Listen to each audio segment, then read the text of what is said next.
우리의 고백대로 우리가 주님께 더욱 가까이 가길 원합니다. 이것이 우리의 고백을 고백하며 나아가길 원합니다.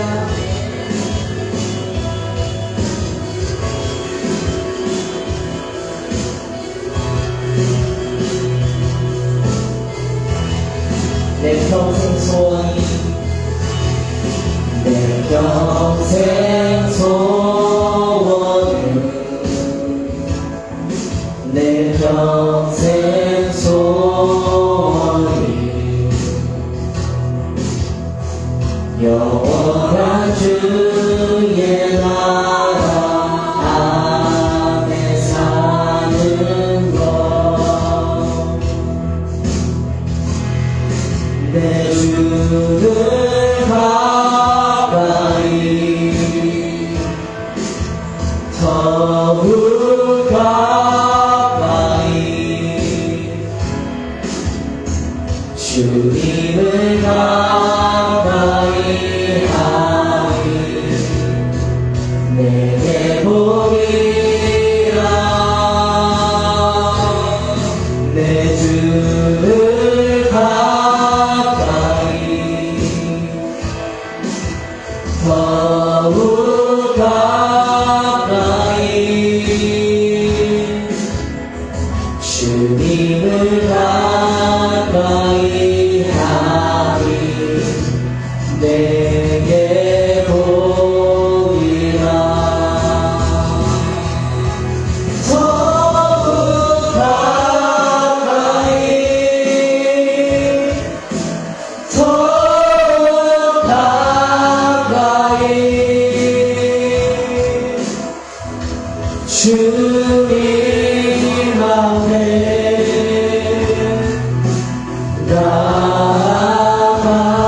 나아갑니다. 더욱 가까이 더욱 가까이 주님 앞에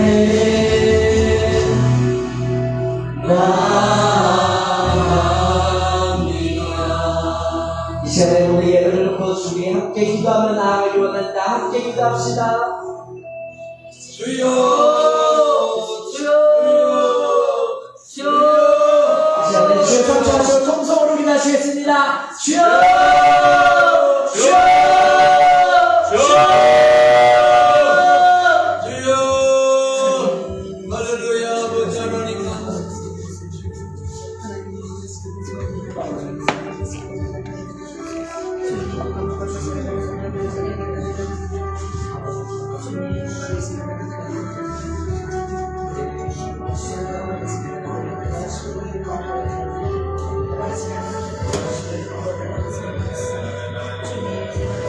하나님 이 시간 가운데 우리 예배 가운데 함께하여 주시옵시고 주님 이 시간 가운데 온전히 주님께 드려지는 예배 되기 원합니다. 아벨의 산제소가 되는 예배 되기 원합니다.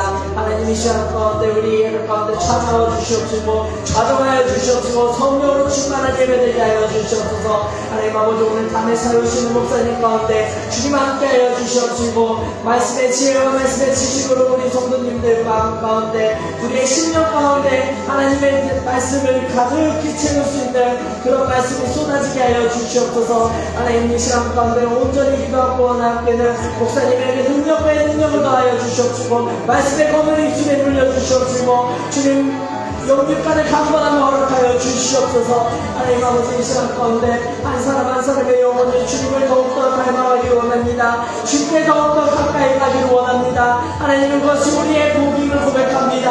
하나님 이 시간 가운데 함께하여 주시옵소서. 주님 이 시간 가운데 역사하여 주시옵소서. 하나님이 역사하여 주시옵소서. 주님 이 시간 가운데 온전히 주님 예배하기 원합니다. 온전히 주님만을 찬양하기 원합니다. 온전히 주님께 나아가기 원합니다. 하나님 이 시간 가운데 함께하여 주시옵소서. 성령 하나님이 곡생 함께하여 주시옵시고 성령 하나님 이 시간에 환영하오니 우리 한 사람 한 사람의 마음 가운데 사정하여 주시옵소서. 할렐루야. 아멘. 하나님 살아계십니다. 아멘. 하나님 말씀 봅니다.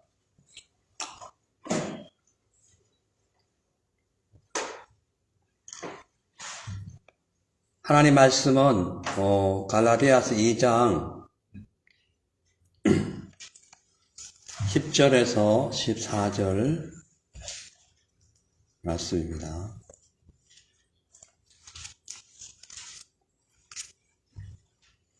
읽어드리겠습니다. 게바가 안디옥에 이르렀을 때에 책망할 일이 있기로 내가 저를 책망하였노라.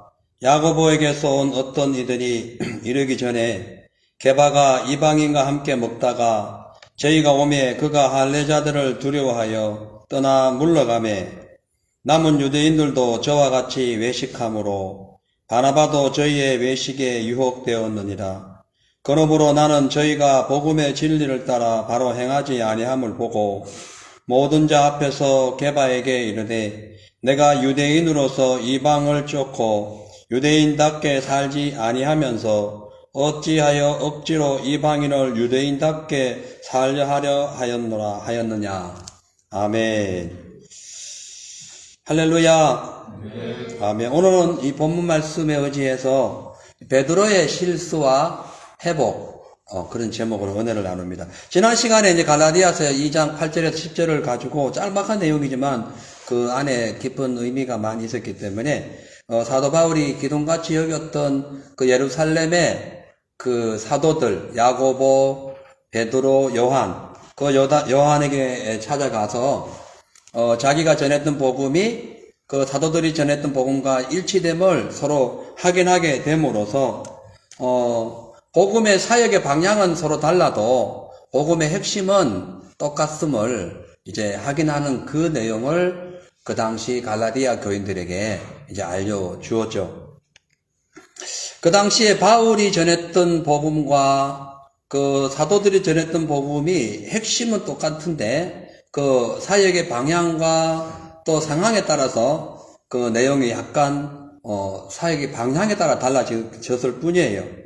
그래서 예루살렘에 올라가가지고 바울이 그 지도자들을 만나가지고 자기가 전한 복음을 그들에게 잘 이렇게 설명함으로 인해 가지고 야고보와 베드로와 요한이 바울과 함께 이제 서로 악수했다는 것은 친밀하다는 거잖아요. 친구가 됐다는 것이고 또 함께 협력한다는 의미인데 그게 함께 이제 협력하기로 했다는 것을 알려주면서 그 복음의 핵심이 율법이 아닌 예수 그리스도의 십자가다.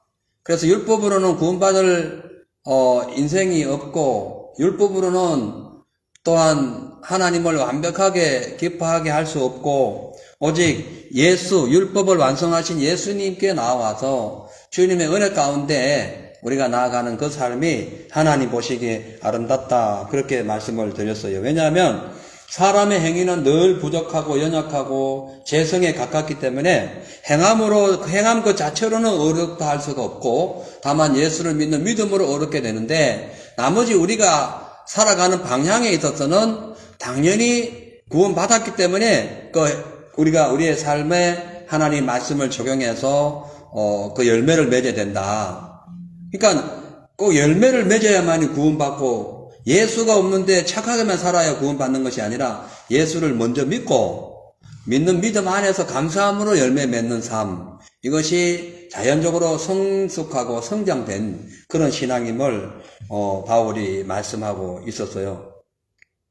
그래서 이렇게 했던 저렇게 했던 복음의 핵심은 뭐냐? 예수 그리스도께서 이 땅에 오셔가지고 십자가를 지시고 그 지신 십자가를 통하여 구원했기 때문에 그 구원의 복음을 증거하기 위하여 가난한 자들에게 자기는 복음을 전거하겠노라. 그렇게 이제 지난 시간에 10절에 그렇게 말씀을 나눴죠. 그래서 우리가 복음의 핵심은 뭐냐 하면 예수입니다. 그리고 그 예수님을 잘 믿고 예수님 기뻐하는 것은 그 예수님을 믿고 구원받은 저와 여러분이 일상생활에서는 하나님의 선함을 나타내야 되고 또 이 외부적으로는 그 예수 그리스도의 복음을 전가함으로써 그 구원받는 자의 수가 날로 늘어나는 그렇게 하는 그 신앙이 올바른 그 신앙임을 우리가 지난 시간에 알아봤습니다. 특히 이 복음이 증거되는 그러니까 복음이 제대로 그리고 정확하게 그리고 열매를 맺는 그 복음은 가난한 자들, 병든 자들, 헐벗은 자들이라고 바울이 주장을 했죠. 왜냐하면은 병들고 헐벗고 힘들게 고통 속에 살아가는 사람이 더 이상 이 땅에 희망을 갖고 있지 않고 뭔가를 자기의 구원자를 기다리기 때문에 그런 거예요.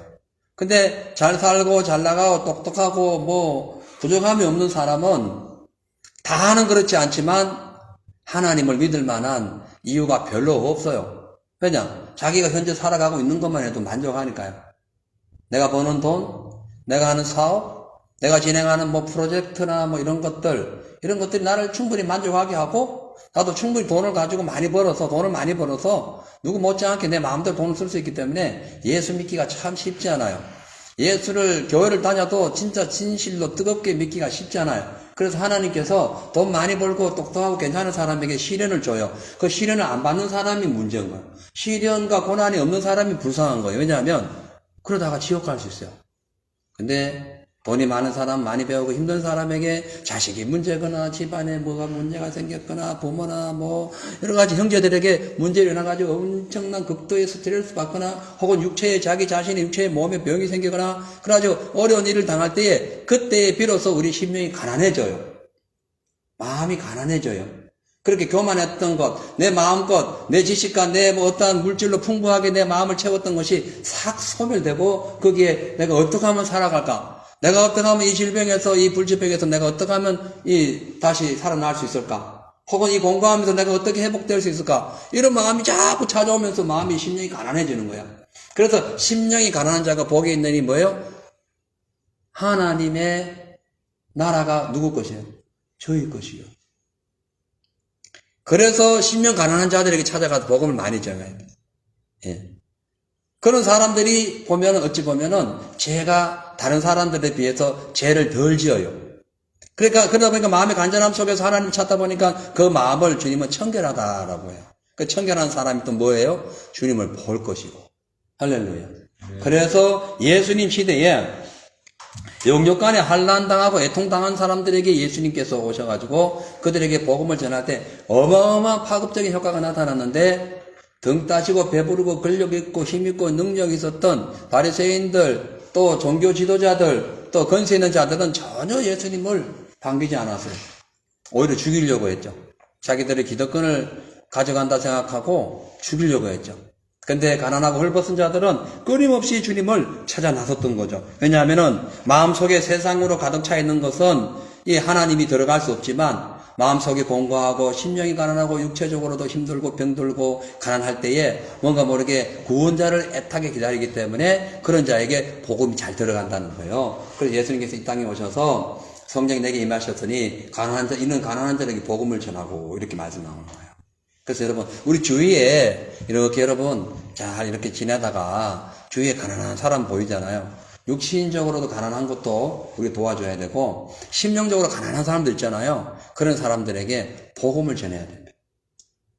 혹 여러분 이제 이 나라가 영어권이니까 영어가 좀 서툴더라도 자기가 있는 이 언어를 다 사용해가지고 그들에게 복음을 전해야 되는 이유는 오늘 보였던 인생은 뭐라 했어요? 안개라 했죠. 안개라고 있어요. 또 가랑잎이라 했어요. 가을녘에 떨어지는 가랑잎. 금방 죽어요. 근데 오늘 눈앞에 보였던 사람이 내일 아침에 없어져요. 이게 지금 시대가 그래요. 예. 그런 것이 더 많아지고 있는 시대죠. 뭐 과거에 1, 2년 전에는 코로나로 자고 일어나면 가족들이 팍팍 쓰러지고 죽었잖아요. 그거 어떻게 할 것인가? 복음을 전해야 되죠. 그 바울이 지금 전하고 있는 지금 오늘 이 말씀에도 왜 이 바울이 지금 이 교리를 막 설명해가면 지금 로마서와 갈라디아서는 제가 늘 말씀하지만은 딱딱한 말씀이에요. 그러니까 딱딱해요. 이게 내 교리예요, 교리. 이 교리 어디서 나왔냐면은 구약에 있는 모든 말씀을 집약해서 모은 거예요. 왜냐하면 그 당시에 성경이 없었습니다. 그 당시에 구약밖에 없었어요. 그래서 하나님은 바울을 사용해가지고 구약에 능통한 바울을 사용해가지고 이 교리를 만든 거예요. 그것이 로마서와 갈라디아서입니다. 복음의 핵심이에요. 그래서 바울이 그 당시에 갈라디아 교인들에게 막 애통하는 마음으로 편지 쓴 이유는 그들에게 복음을 전했는데, 가난한 심령들에게 복음을 전했는데 이상한 이단이 들어와가지고 자기가 전했던 복음을 다 갉아먹고 구원받은 사람들을 다 지옥에 데려가는 거예요. 그래가지고 애통하는 마음으로 쓴 편지가 갈라디아서입니다. 예, 그 뭐냐 목적이, 바울의 목적이 뭐냐, 복음 전한 거였어요. 예. 그래서 사도들은, 예루살렘 사도들은 유대인에게, 자기는 이방인에게 복음을 전했다는 거예요. 예. 근데 유대인들, 예루살렘의 사도들만 유대인들에게 복음 전했냐? 안 그랬어요. 베드로도 이방인들에게 복음을 전했어요. 바울은 그럼 전도만 했느냐? 아니죠. 바울도 안디옥 교회에서 아주 그 바나바하고 철저히 신앙교육을 시켰던 그런 적이 있었어요. 그러니까 이것이 그때 예수님의 명령에 따라, 하나님의 뜻에 따라서 그 복음의 사역이 좀 다른다 할지라도 복음의 핵심은 예수를 통하여 구원받는 것. 그래서 원래 오늘은 21절까지 다 설명하려 했는데 15절부터 21절까지는 완전 율법이 나와요. 그 율법을 어떻게 설명하자면 너무 길어가지고 오늘 이렇게 딱 반 또 잘라가지고 합니다. 그래서 대부분 보면 여러분 혹시나 유튜브를 보셨는지 모르지만은 뭐 갈라디아서 강의하면 1장 하면 1장을 한 3, 40분에 끝내거든요. 그거 그냥 그냥 그림자만 쫙 보여주고 끝나는 거예요. 거기에 대한 부연적인 설명이 없는 거예요. 근데 우리는 어떻게 하냐면은 정확하게 진도가 막 빨리 나가는 게 문제가 아니고 정확하게 알자. 그런 의미에서 제가 그 내용을 계속 들어가고 또 집어넣고 이렇게 되었기 때문에 좀 길들여서 여러분 이해해 주시기 바랍니다. 자, 그러면 이제부터 그 갈라디아서 2장 11절 14절 말씀을 통해서 베드로의 실수와 회복, 그런 제목을 가지고 외식적인 신앙생활을 했다가 책망을 받았던 베드로가 베드로 실수죠. 다시 그가 회복해 가는 그 과정을 오늘 이렇게 다른 성경을 찾아서라도 이제 한번 알아보도록 하겠어요.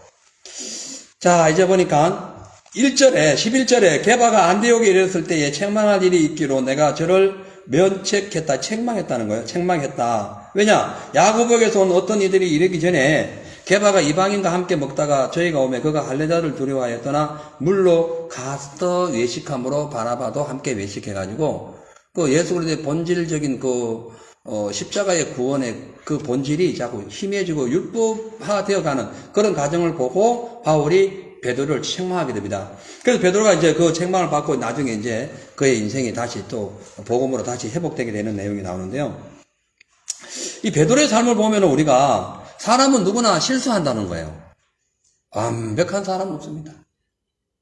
그래서 결혼을 하기 전에는 나는 저 남자만큼은, 제 아내만큼은 완벽해. 그래가지고, 눈에 아무튼 뭐가, 가락지가 끼었던 어쨌든, 예?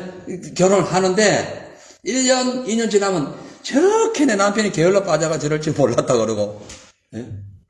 또 내 아내가 저렇게 방을 저렇게 쓰는 줄 몰랐다 그러고. 사람은요, 완벽할 수가 없어요. 예. 누구도, 대통령도, 베드로가 지금 면책을 받아요. 베드로가 누굽니까? 교회를 세운 사람입니까? 근데 베드로가 지금 바울에게 책망받습니다. 그래서 사람은 누구나 실수하기 때문에 그 실수를 어떻게 할 수는 없지만은 그 실수로 인하여 자신은 물론 다른 타인에게 피해를 주거나 자신도 실족하고 다른 사람도 실족할 수 있는 그런 실수를 하지 마라. 그러나 혹 실수했다 할지라도 빨리 돌아서라. 빨리 회복해라. 이것이 성경이 우리에게 주시는 가르침입니다. 아멘. 예. 자, 그래서 오늘 이 베드로가 책망을 받은 그 이유가 이방인과 함께 베드로가 식사를 했어요.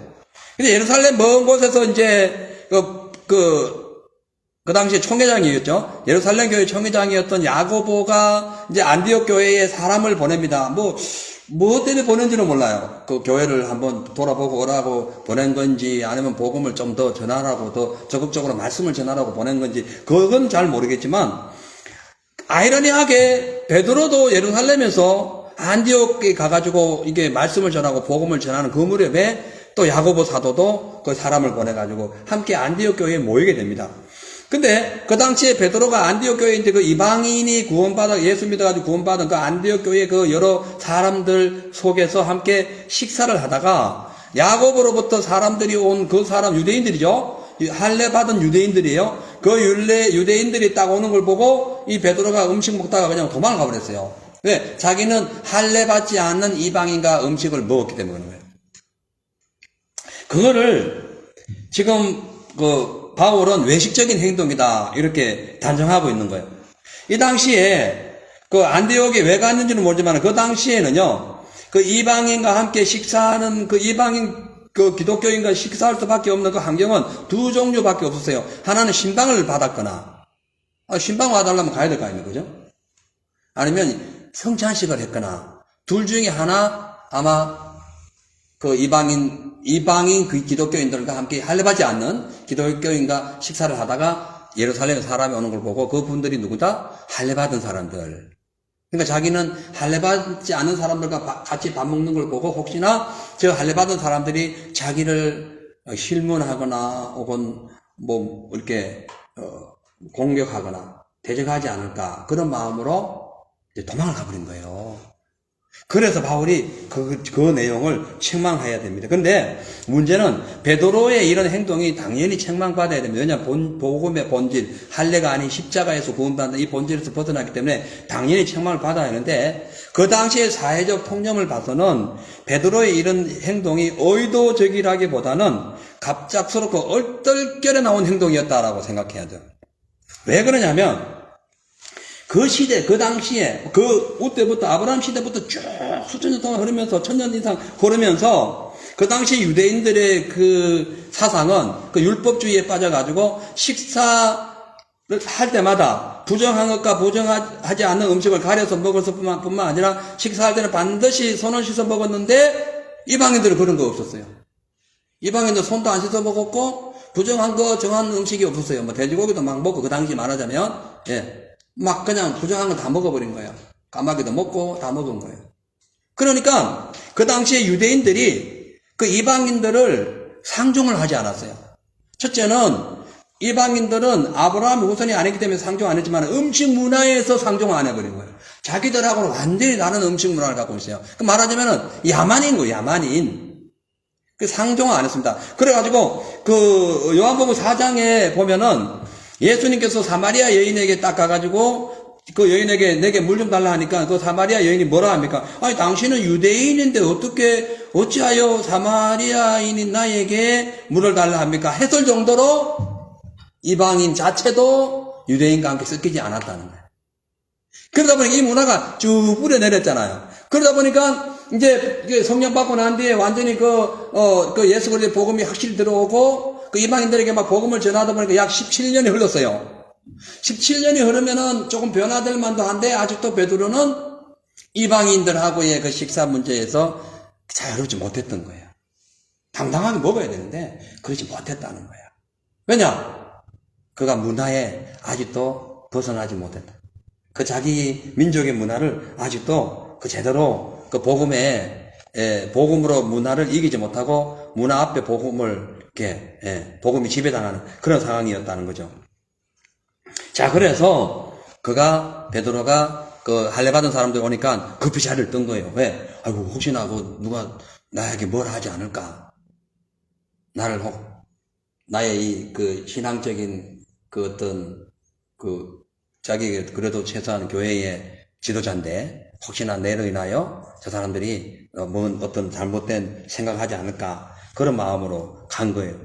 그런데 예수님께서 율법을 완성했기 때문에 그 목매어 죽인 거 우상 숭배하지 않는 것 그리고 그 이방인에게 그 제재했던 그 몇 가지 외에는 복음으로 살라고 율법보다가 복음이다라고 분명히 말씀을 했음에도 불구하고 이 베드로는 그런 행동을 인해 가지고 그가 예수의 복음을 따르지 아니하고 세상적인 그 문화와 세속에 의해 가지고 도망을 갔기 때문에 책망을 받은 거예요.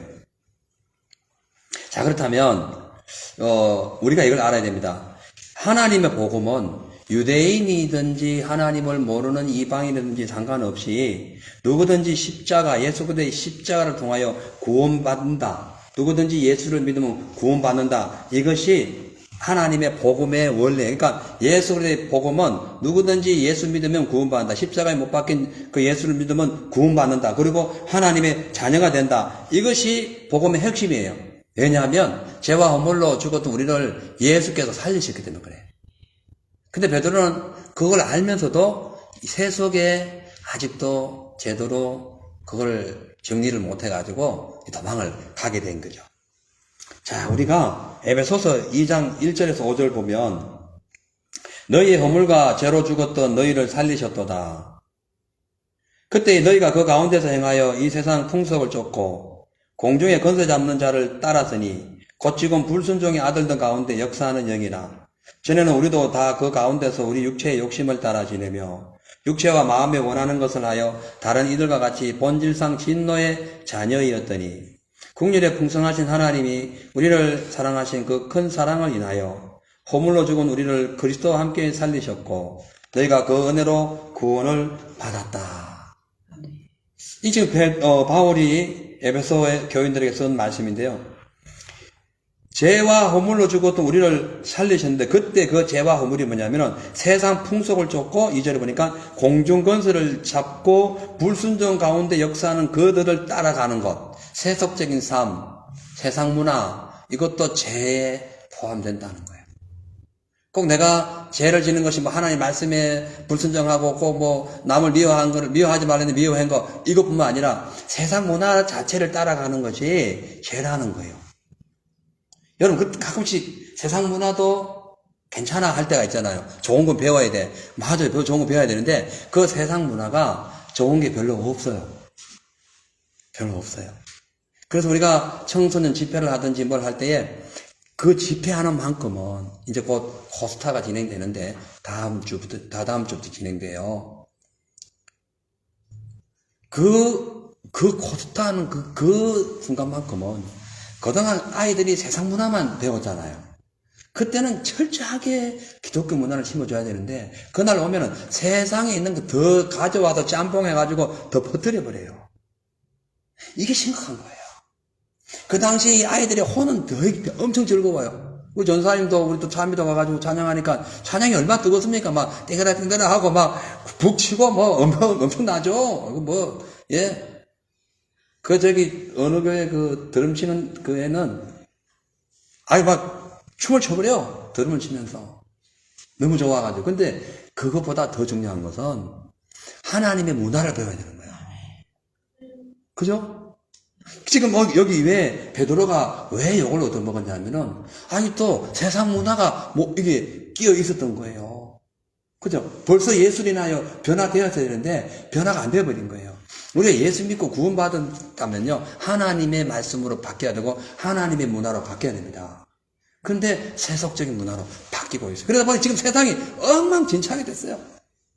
그래서 지금은 오히려 세속 문화를 갖고 있는 목회자나 성도나 그런 교회들이 진짜 하나님 말씀대로 기독교 문화에 있는 사람들을 뭔가 시대를 뒤따라오지 못한다고 그러고, 이상한 얘기를 하고 있어요.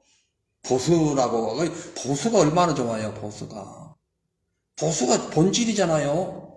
그거 보수적이라, 보수 꼴통이라고, 그렇게 하면 안 되거든요. 보수가 최고인 거예요. 네? 그거에서 벗어나면 문제가 생기는 거예요. 예. 그래서, 그 당시에 여기도 보세요. 3절에. 전에는 우리도 그 가운데서 우리 육체의 욕심을 따라 지내며 육체와 마음에 원하는 것을 다른 이들과 같이 본질상 진노의 자녀로 했다. 바울이 그 시대에 있었던 그 얘기하는 거예요. 근데 지금은 국률에 풍성하신 하나님의 그 크신 은혜로 우리가 그 예수 그리스도의 은혜로 구원을 받았으니까 바뀌어야 되지 않느냐 이 말씀하는 거예요. 그 당시 왜냐하면 에베소 교회가 이방인 가운데 세운 교회로서 이방인들이 예수 믿은 교회가 에베소 교회입니다. 근데 그 당시 에베소 그 교인들이 쭉 그 옛날 문화에 그 우상 문화에 쭉 젖어들면서 오다 보니까 교회 와가지고도 여전히 우상 문화를 갖고 와가지고,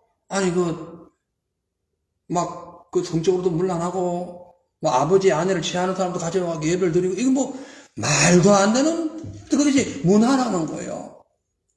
문화라는, 그거를 바울이 신랄하게 비판하는 거예요. 이거 왜 그러냐? 그 바울의 서신서를 보면 전부 다 대부분 옛 문화를 갖고, 옛 구습을 갖고, 옛 세속을 따르기 때문에 문제가 생겼다. 이거 얘기하는 거예요. 우리 이 시대가 왜 이렇게 험난하고 막 그 온 천지가 지금 이렇게 병으로 막 가득 찼냐면은 이 시대, 우리 기독교 문화가 하나님의 본질적인 그 성경 말씀이 지금 뭔가 모르게 섞여버린 거예요. 세상 문화하고 섞여버린 거예요. 그것을 성경은 지금 바울이 얘기하죠. 죄다 너 이제 허물과 죄로 죽어도 너희를 살렸는데 그때에 너희 죄가 뭐였느냐? 세속 공중을 쫓는 그 권세를 잡는 자를 따랐고 세속 풍속을 쫓았다 하잖아요. 이거 죄라니까. 여러분 죄의 본질을 잘 알아야 됩니다. 그래서 우리가 이 시대를 이 당시 성경을 보면은 우리도 그렇게 살았어요. 저도 예수 믿기 전에는 뭐 똑같이 살았습니다.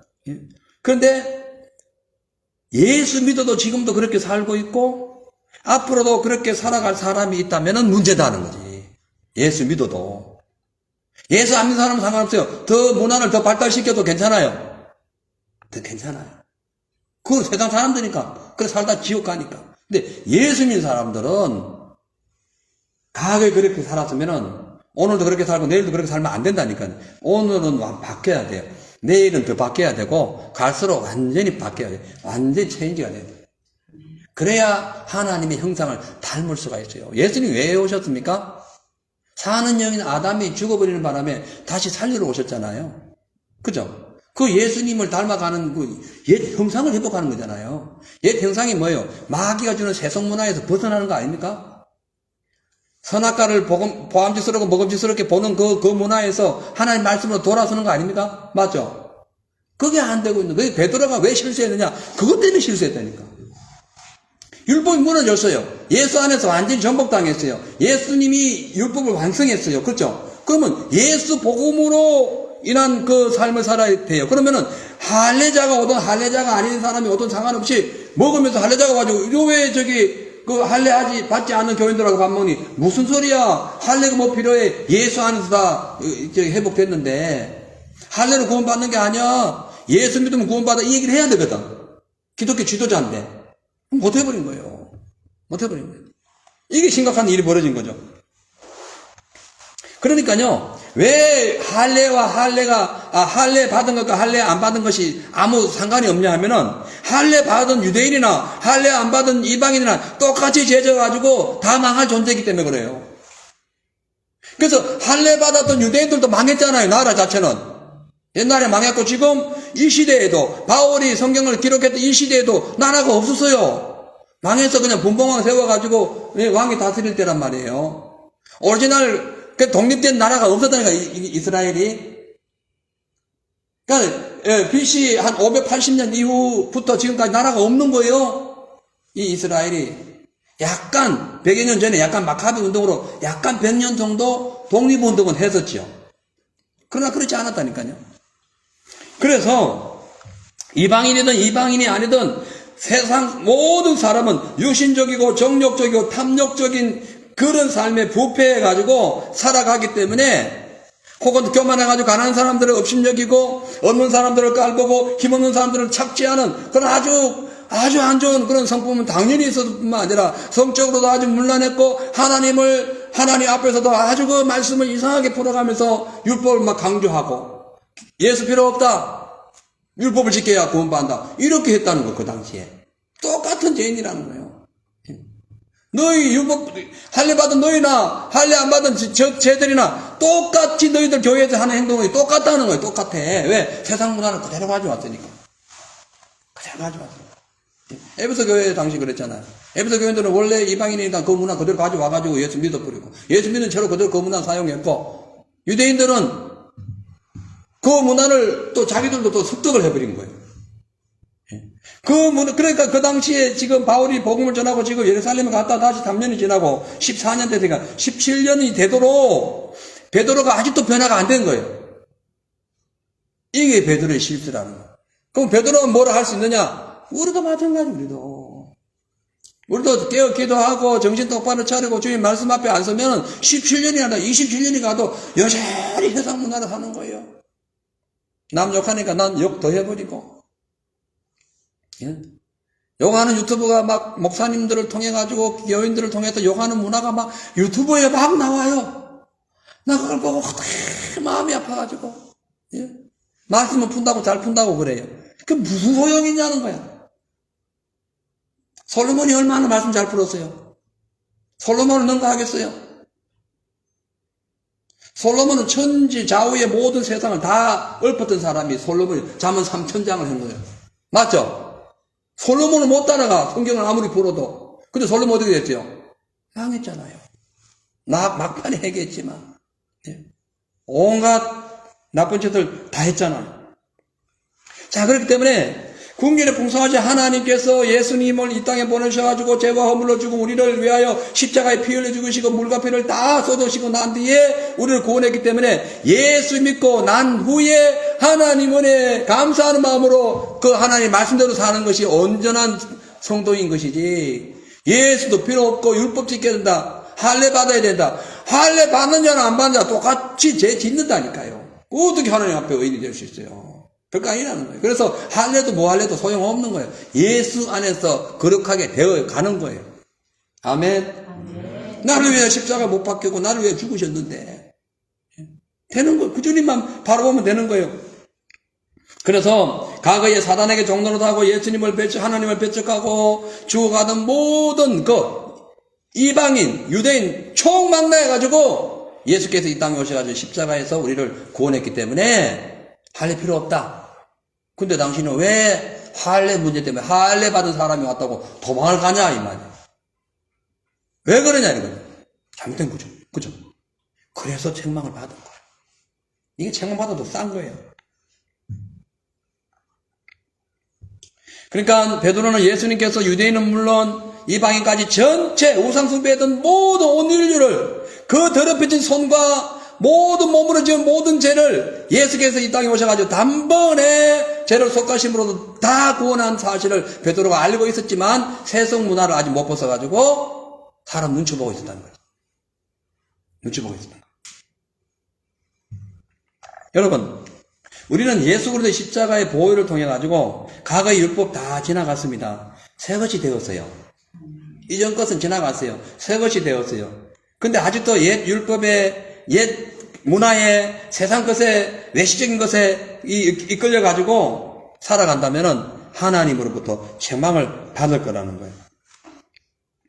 자, 아무튼 이 베드로가 이렇게 어찌 보면은 그도 잘 알고 있는 복음이고 예수님을 3년 동안 따라다니면서 성령 받고 변화되어 교회를 세운 이 베드로가 이방인들과 할례 받지 않는 자들과 식사에 아무 문제가 없는데도 불구하고 이렇게 자리를 피했냐면은 딱 한 가지입니다. 자기의 공적인 위치와 인격이 혹시나 다른 사람들로부터 외면당할까봐 세속적인 마음을 또 가진 거예요. 그러니까 하나님을 기쁘게 하는 것이 아니라 사람을 기쁘게 했던 삶을 살았던 거예요. 베드로가 유명합니다. 훌륭해요 하나? 그러나 그에게도 부족한 점이 있었다는 거예요. 사람을 기쁘게 하는 거예요. 야고보에게서 온 그 할례 받은 사람을 보고는 겁이 난 거예요. 아이고야, 내가 이거 할례 받지 않은 사람들하고 식사하다가 할례 받은 사람이 와가지고 나를 보면은 막 뭐라 하면 나 어떻게 되지? 여기 이 많은 사람들 앞에 내가 창피당하면 어떡하지? 이래 된 거예요. 창피당할 일이 뭐 있어요? 말씀대로 하는데. 그죠? 여러분, 우리가 말씀대로 살고 있다면은 창피당할 거 없어요. 오히려 세상 사람들이 창피를 당해야죠. 근데 지금 이 시대의 문화를 보면은 하나님 말씀이 부끄러워서 세상을 따라가는 사람들이 너무나 많습니다. 그 일일이 다 설명 안 해도 여러분 유튜브만 탁 틀어도 바로 쫙 나와요. 세상 때문에 먹고 사는 문제 때문에 하나님 말씀을 등한시하고 세속을 따라가는 그런 소위 껍데기 신앙이들이 많다는 거예요.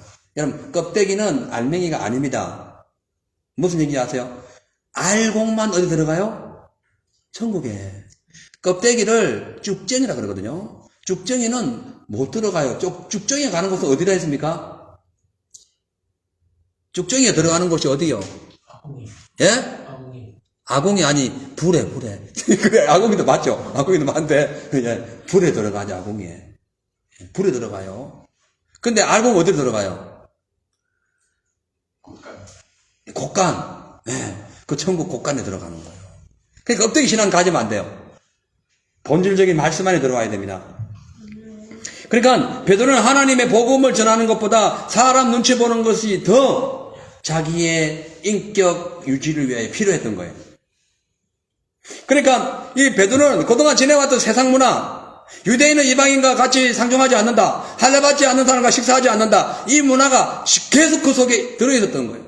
빨리 그것을 철거해야 되는데 철거하지 못했던 거예요. 옛 구습은 빨리 버려야 됩니다. 예?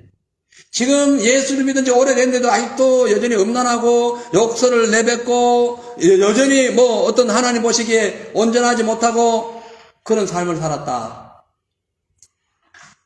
지나가면 막 몸에서 담배 냄새가 펄펄 풍기고 지나가면 막 코끝이 찡긋하도록 술 냄새가 막 풍겨지는데 보니까 교회 집사요. 일주일에 한 번도 예배 안 드리는데 교회 집사고 주의 일을 안 하는데 교회 집사야. 그럼 집사가 뭐냐면요, 주인의 걸 통째로 맡아서 책임지고 관리하는 게 집사라 합니다. 세상에 집사 그 직을 그대로 교회로 가져온 거예요. 집사직은 그래요. 그 당시 주인, 종 나눠졌어요. 종 중에서 종의 우두머리를 집사라 했어요. 교회에 어찌 보면 집사의 역할은 대단한 겁니다. 근데 남발된 거예요. 그래서 우리가 직분 이거보다 더 중요한 거, 베드로가 뭐 사도잖아요. 그거보다 더 중요한 것, 사람 눈치 보지 아니하고 하나님 눈치 보는 것. 그죠? 그런 신앙이 더 중요하다는 거예요. 아무튼 이 베드로가 이렇게 세속에 물들어 아직도 그걸 벗지 못하고 그냥 세상 문화 때문에 그 사람 눈치 보는 바람에 유대인들과 베드로와 함께 베드로의 복음을 들었던 유대인 그리스도인들과 이방인 그리스도인뿐만 아니라 바나바까지 베드로의 그 외식에 유혹을 당했다라고 말씀합니다. 이게 믿음의 연료가 강하거나 신앙의 패턴이 높은 사람일수록 행동 거지 조심해야 돼요. 따라간다니까, 따라가. 그대로 따라갑니다. 그대로. 그래가지고, 아무튼 위에 하는 사람대로 그대로 따라가. 그대로. 그래서 교육도 중요한 거고, 위에 사람의 행동이 너무나 중요한 거예요. 그리고 베드로의 이 행동은 예루살렘에서 결의했던, 복음 외에는 다른 거 없다. 라고 반드시 결의했던 하나님의 그 예수 그리스도의 십자가의 그 믿음의 공식을 지금 베드로가 스스로 지금 파괴해버린 거예요. 그 당시는. 그래서 바울에게 엄청나게 책망을 받은 겁니다. 여기에서 우리가 바울에게 책망받은 그 베드로의 삶을 통해서 몇 가지 배워야 할 부분은 목회자든지 또 믿음 좋은 사람이든지 혹은 세상 건세자든지 상관없이 하나님 앞에는 누구나 잘못을 저지를 수 있다. 그럴 수 있어요. 왜? 매우 연약한 존재가 사람이기 때문에 그래요. 그리고 아무리 지위가 높고 또 어떤 역할이 높아도 하나님 앞에 보기에 잘못된 것은 반드시 책망을 받아야 되고 책망받았을 때는 아무 소리 하지 말아야 된다. 베드로가 직급은 바울보다 높았어요. 교회 직급은. 원래 역사도 베드로가 더 오래됐고 베드로는 예수님 직접 만나가지고 3년 동안 같이 다니는 사람이에요. 바울은 직접 육신으로 오신 예수님은 못 만났어요. 신앙의 경력이나 경험이나 영적인 어떤 것을 보더라도 베드로가 훨씬 높아요. 근데 바울에게 말 딱 들으니까 아무 소리 못해. 왜? 그 진리니까. 부모도요. 진리 앞에 꼼짝 못해요. 아이가 진실을 딱 말하면요. 부모 꼼짝 못해요. 그거 아세요? 막 오게 따지면 야 저저 하다가 아이가 어떤 내용이 있어가지고 진실을 딱 얘기해버리면 부모도 아무 말 못해요. 그 진리의 힘입니다. 제가 왜 얘기하냐면 우리는 예수의 진리를 가진 자들이죠. 그러면 세상에 꿀리지 말라는 거예요. 세상에 기죽지 말라는 거예요. 누가 뭐라 해도 말씀 안에서 우리가 그대로 나가는 거예요. 앞으로 더 이 세상이 더 험악해진다 할지라도 우리는 복음 진리를 위해서 목숨 걸어야 되는 거예요. 바울이 그렇게 했습니다. 바울이 그 당시에 어떤 형편이었냐면은 예루살렘 회의에서 총회에서 바울을 이단해버리면 바울은 바로 이단돼버려요. 이해하세요? 그런데 바울은 그 투표권을 갖고 그 결정권을 갖고 있던 그 베드로를 향해 가지고 바로 얘기를 해버린 거예요. 정신 똑바로 차리라고. 요즘 그런 사람 누가 있어요? 별로 없습니다. 아니, 예루살렘 회의를 해가지고 바울이 전하는 복음이 좀 이상해. 그러면 바울은 이단해버려요. 그런데 바울은 베드로 눈치 안 봤어요. 누구 눈치 봤어요? 하나님 눈치. 아멘. 그래서 갈라디아서 1장 20절에 보면 바울이 얘기한 거예요. 내가 사람을 기뻐하리 하나님을 기뻐하리. 자, 우리가요 성경을 보면은 그 베드로뿐만 아니라요 많은 사람이 세상을 의식해가지고 불신앙적인 행동을 했던 사람들이 많습니다. 구약시대의 대표적인 인물이 아브라함이에요. 이삭, 야곱. 아브라함은요 세상 문화가 그 당시에 뭐냐면은 예쁜 사람이 아내가 있다 그러면은 남편을 죽이고 아내를 빼앗아가는 시대였어요. 아브라함 시대 그랬습니다. 예? 왜냐하면 그 당시 가나안 땅에 그런 문화가 있었어요. 그런데 아브라함이 그 남방으로 내려가다가 자기 아내가 너무 예쁘니까 누이로 속였던 거예요. 내 아내라 해야지, 내 아내. 내 아내를 왜 누이라고 그래? 그 남편이 당할 뻔했어요. 이삭도 자기 아버지 닮아가지고 똑같이 행동해버려요. 부모의 믿음 참 중요합니다. 예? 자식 그대로 닮아가요. 똑같이 했어요. 갈멜산에서 불을 받았던 이사야 선지자도요. 엘리야 선지자도요. 그만 그 이세벨의 말을 듣고는 그만 도망가가지고 벌벌벌 떨고 나 죽겠네, 뭐 날 죽여주세요, 뭐 이런 얘기를 했다니까요. 왜 그럴까? 사람이 약하기 때문에. 연약하기 때문에 그래. 그래서 아까 서두에도 말씀했듯이 공적인 위치에 있는 사람이든 어떤 위치에 있는 사람이든 실수는 한다. 그러나 그 실수했을 때 우리가 그 실수를 바로 잡아줘야 된다. 그리고 실수를 한 것을 누가 바로 잡아줬을 때에 원망하고 대적하고 나무랄 것이 아니라 받아들여야 된다. 그것이 베드로의 칭찬점이에요. 베드로는 실수했어요. 잘못된 일을 했어요. 그 베드로의 행동 때문에 예수님의 복음이 훼손될 뻔했어요. 그런데 베드로의 장점이 나와요. 그것이 뭐냐면은 베드로는 바울에게 그 얘기를 듣고 변명 한마디 안 하고 그가 돌아가서 그의 삶을 바꿔버립니다. 그의 삶을 그 할례하고 안 받고 그 상관없이 다시 온전하게 돌아서게 돼요. 이것이 베드로의 장점이에요. 우리가 살다가 어떻게 하다가 이제 넘어질 때가 있어요. 그랬을 때에 빨리 일어나야 돼요. 그리고 책망받을 때에 내가 위치가 높은데 저 금방적인 나를 그렇게 하면 그 사람은 더 이상 발전 못해요. 나이가 어리든 어떤 상황이 있든 나를 딱 질책할 때에 그것이 맞다면은 그 앞에 무릎을 꿇고 하나님 죄송합니다. 제가 잘못했습니다 하고 돌아설 줄 알아야 돼요. 그래야 하나님이 그런 사람에게 은혜 주시고 능력 주십니다. 베드로가 그 사람이에요. 맞죠? 그래서 우리가 베드로 같은 경우에 보면은 베드로는 3번 실수를 합니다. 가이사라 빌립보에서 예수님께서 베드로에게 마태복음 16장에 보면은 넌 나를 누구라고 하느냐 할 때 베드로가 주는 그리스도의 살아계신 하나님의 아들입니다 라고 했을 때 예수님께서 내가 이제 십자가를 지고 죽었다가 3일 만에 부활할 거다 이 말씀을 바로 해요. 그랬을 때 베드로가 주여 그렇게 하면 안 됩니다 했다가 야 이 사탄아 내 뒤로 물러가라는 말을 들어요. 그 당시 사탄이라 내일 들으면 진짜 기분 나빠요. 속상 아니 어떻게 내 주인이 어떻게 예수님 나를 사탄이라 한데 시험 받을 만합니다. 내가 예수님을 주는 그리스도의 살아계신 하나님이라 아들이라고 내가 고백을 했는데 조금 실수했다고 나를 사탄이라 해. 세상에 이런 경우가 실족해가지고 떠나갈 수 있어요. 그럴 수 있잖아요. 근데 베드로의 장점은 그렇지 않았어요. 그렇지 않았어요. 시험 들지 않았어요. 베드로는요 시험 들지 않았다는 거예요. 상당히 그 믿음이 또 오늘 보면은 실수한 것도 있지만은 그의 신앙이 또 우리가 배울 점도 있다는 겁니다. 그 다음에 또 베드로가 실수한 적이 또 있어요. 또 언제냐면은 네가 닭 울기 전에 나를 3번 부인할 거다. 그걸 알고 난 뒤에 3번 딱 부인하니까 닭이 꺾여 울어본 거예요. 완전히 바뀝니다. 회개합니다. 그래가지고 그가 진짜 하나님께 쓰임받는 예수님께 쓰임받는 귀한 일꾼이 돼요.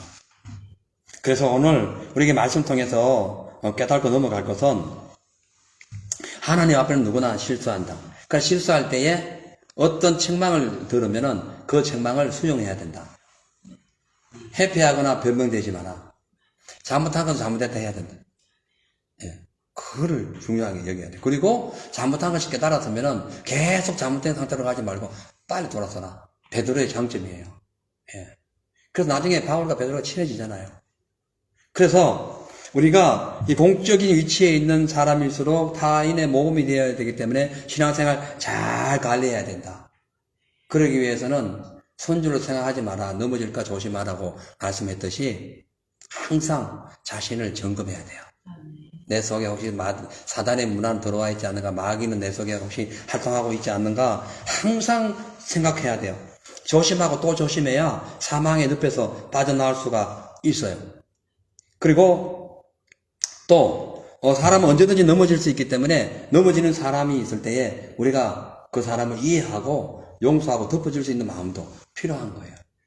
그렇게 할 때에 신앙에 신앙이든 어떤 삶이 있었든지 하나님께서 우리에게 그 은혜를 주실 줄로 믿습니다. 만약에 선줄로 생각했다가 넘어지는 그 일을 2번, 3번씩 반복하면 안 돼요. 한 번 이상 반복하지 마세요. 한 번 넘어졌잖아요. 그럼 이게 교만했다가 넘어졌잖아요. 그래가지고 다시 일어나서면 다시 넘어지지 않도록 해야 돼요. 삼손처럼 삼손 여자가 3명 바뀌었잖아요. 예?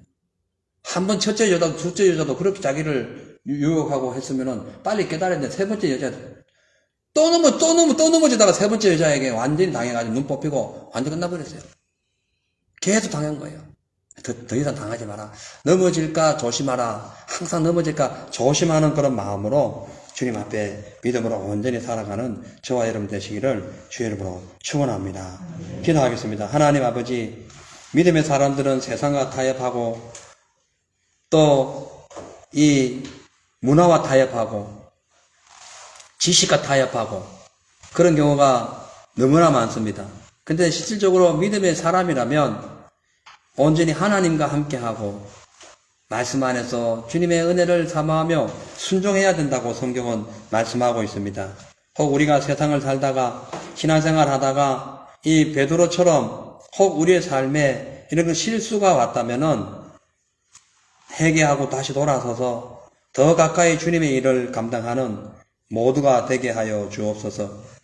특히 고난이 올 때 회피하지 말게 하시고 정면적으로 맞서서 하나님의 말씀으로 이기게 하시고 기도와 또한 말씀에 순종하여 우리가 항상 하나님 앞에 온전히 은혜의 삶을 유지할 수 있도록 도와주시옵소서.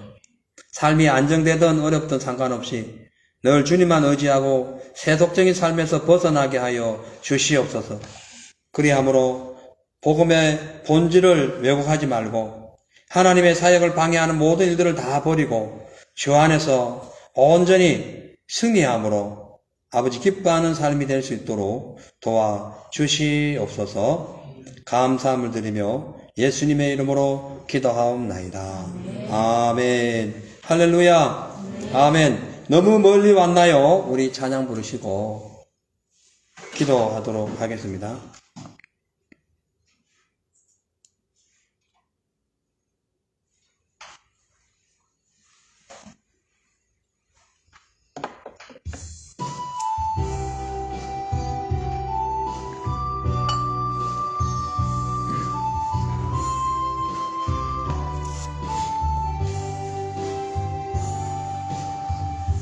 너무 멀리 왔나요? 주님께 돌아가기에 사랑의 주님 그 품을 떠나 내 영혼 잃어버린 지금 너무 늦은 건가요? 내 영혼 회복하기에 수많은 죄악 속에 갇혀서 주님을 잃어버린 지금 하지만 내 영혼 주님 기다려요. 변함없는 주님의 사랑 내 모습 이대로 주께 돌아가요. 나의 손을 잡아주소서. 다시 주님의 얼굴 영원 볼 수 있도록 나를 구원하소서. 다시 주의 임재 가운데 내 영혼 살 수 있도록. 아멘. 이 시간 기도 제목, 하나님 말씀 진리를 꼭 붙들고 오직 이 세상을 이길 수 있는 믿음 달라고 기도하시고, 이 호주와 한국에 죽어가는 영혼들, 그리고 여러가지 정치, 경제, 군사, 문화 모든 사회 전반에 걸쳐서 모든 것이 하나님을 기뻐하는 그런 나라가 되게 해달라고 호주와 한국을 위해서 기도해 주시고, 또 이 지역의 영혼 구원을 위하여, 그리고 특히 주일날 이제 예배가 있을 텐데 예배에 하나님의 영광이 임하게 해달라고, 또 내일 토요일 전도할 때에 하나님께서 함께 하셔서 전도의 열매가 맺히게 해달라고 우리 시간, 그리고 갖고 온 모든 개인적인 기도 제목을 넣고 주여 세 번 외치고 기도하겠습니다. 주여! 주여! 주여! 할렐루야. 하나님 아버지여 감사합니다. 성령이여, 성령이여, 성령이여, 성령. 주여. 할렐루야, 할렐루야.